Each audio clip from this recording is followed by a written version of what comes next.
Assalamualaikum warahmatullahi wabarakatuh. Perkenalkan, nama saya Akbar Rizik dari jurusan Radio Spasi Indonesia semester 4 kelas 4A. Oke, langsung saja. Jadi di sini saya akan sedikit menjelaskan tentang media yang saya gunakan dalam pembelajaran. Saya akan menggunakan media Gema Aksara. Jadi Gema Aksara ini berupa media audiovisual yang bersumber dari elektronik seperti radio maupun video, yang berisi langsung tentang rekaman yang sudah ada dan untuk dianalisis oleh peserta didik. Terus berikutnya, sebelum menerapkan media pembelajaran yang saya gunakan, ada beberapa langkah-langkah perencanaan penggunaan media pembelajaran yang telah saya sebutkan tadi. Yang pertama, guru menyiapkan radio atau video yang sudah tersimpan rekaman. Yang kedua, radio atau video bersuara stabil dan suara tidak pecah agar konsentrasi siswa atau peserta didik terfokus pada suara itu sendiri. Terus kemudian yang ketiga, ada guru menyiapkan pidato dan materi mengenai teks pidato itu sendiri. Yang keempat, guru mengaktifkan pidato pada media yang sudah diterapkan.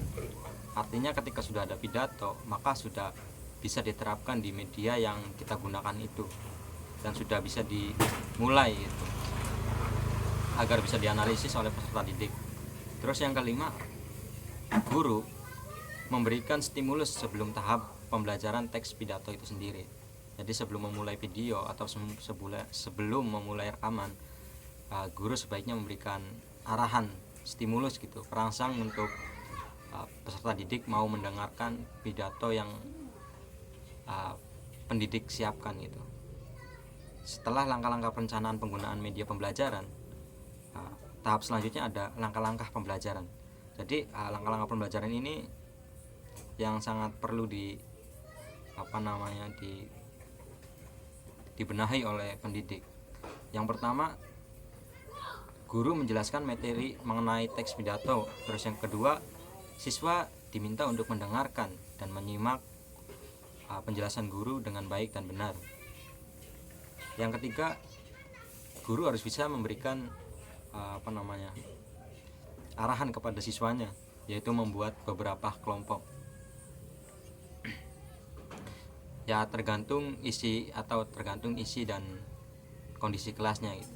Kalau memang siswanya sedikit, maka bisa membentuk kelompok kecil saja.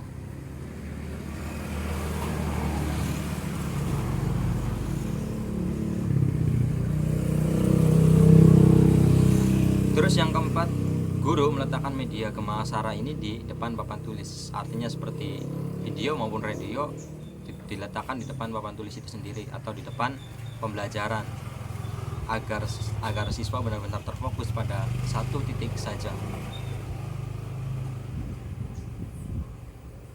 Yang kelima, setiap kelompok diminta untuk maju menjelaskan isi teks pidato yang telah didengar ataupun dilihat dalam pembelajaran itu sendiri. Yang ketujuh, setiap kelompok diminta untuk mempresentasikan dan menjelaskan isi teks pidato yang telah dikaji. Dan yang kelima, guru menilai siswa sesuai dengan keaktifan dan ketepatan dalam menyampaikan teks pidato. Setelah apa yang saya jabarkan, di sini ada dua lagi, yaitu kelebihan dan kekurangan media yang saya gunakan. Yang pertama, kelebihan media Gema Aksara ini, yang pertama memudahkan guru dalam menjelaskan materi. Yang kedua, mudah dibuat dan tidak memakan banyak waktu. Yang ketiga, tidak memakan banyak tempat. Yang keempat, memudahkan peserta didik dalam pembelajaran. Oke, jadi itu yang kelebihan dari media yang saya gunakan. Artinya memang sangat membantu sekali dalam pembelajaran gitu ya.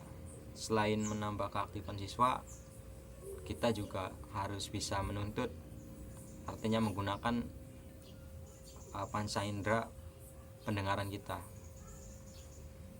Terus dari kekurangan media yang saya gunakan ini ada 3 kekurangan. Yang pertama, tidak terfokus pada satu suara. Memang sejatinya seperti ini, ketika di dalam kelas seorang siswa atau seorang peserta didik tidak begitu terfokus pada satu suara, baik suara dari pendidik maupun dari media yang digunakan. Terus yang kedua, ada menekankan resepsi indera pendengaran. Memang kita jika melihat pendengaran, setiap orang mempunyai pendengaran yang berbeda-beda gitu. Jadi maka dari itu memang di sini harus kita bisa lihat dulu dari kondisi kelas atau lingkungan yang kita ajarkan, seperti itu. Terus yang ketiga, dari kekurangan media pembelajaran kemasaran ini memerlukan keahlian khusus secara pribadi. Artinya pendidik harus mempunyai keahlian khusus ketika menggunakan media ini, karena memang pada dasarnya harus ada keseimbangan antara pendidik dan peserta didik dalam menjelaskan ataupun menerima masukan ataupun materi dari pendidik, seperti itu. Mungkin sekian saja penjelasan dari saya. Bila banyak kurangnya saya mohon maaf, karena segala kebenaran datang dari Allah Subhanahu wa taala dan kesalahan datangnya dari saya sendiri. Billahi taufiq wal hidayah. Wassalamualaikum warahmatullahi wabarakatuh.